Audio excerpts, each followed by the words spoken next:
ये चुनुआ मुनुआ के मम्मी सुने छे कोने के लिए ये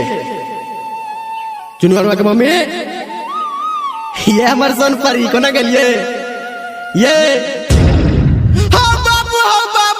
हाँ ये की बागल हाँ दौरे जा ये की बेला के ये की सुइत रहले चितंग ये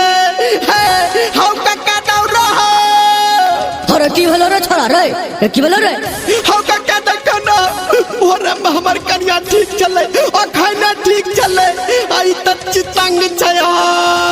हो देखना हो की भागल हो चुरा है छोरा की भेलो रे रुक तू रे छोरे हो काका देखना हो की भागल खाया की भलिया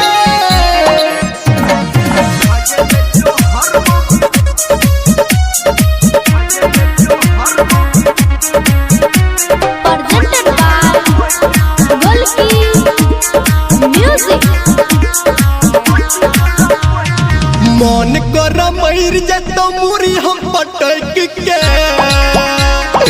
ओ काका मन कर मर जतो मुरी हम पटक के खा गल जो हर मौकी रोटी में लपेट के भोरे भोरे काका फटकार दलिए बैठ के खा गल जो हर मौकी रोटी में लपेट के मन कर मर जतो मुरी हम पटक के खा गल जो हर मौकी रोटी में लपेट के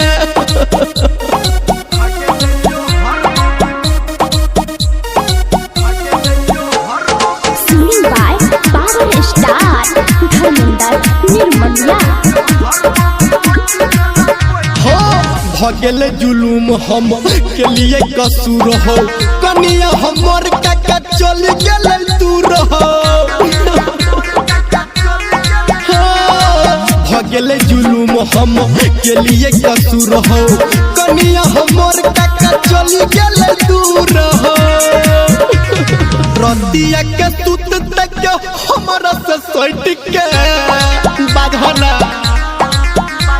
रतिया के सुत तक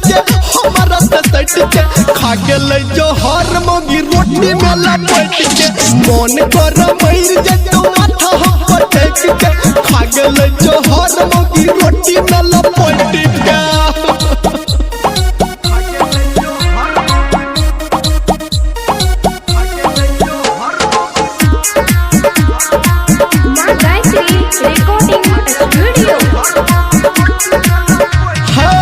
दूटा धुइया पुता कोहना के रखब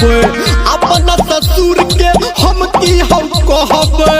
बुढ़वा त फायर भ जते दूटा धुइया पुता कोहना के रखब ससुर ससुर के बाबू हम की कहब कह धर्मेंद्र काका तोरा से रपट के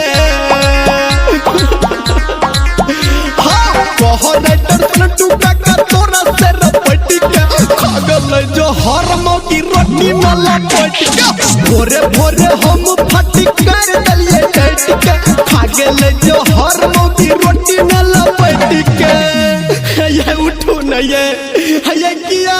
जहर खा लिए हम से मजाक करे छलो आ सीरियस भ गेलिए जहर थोड़ी खेने रिए हो त जलजीरा छले अच्छा हरो भाई एनो मजाक करे छे लोग काका हमरा त बड़ा में सुख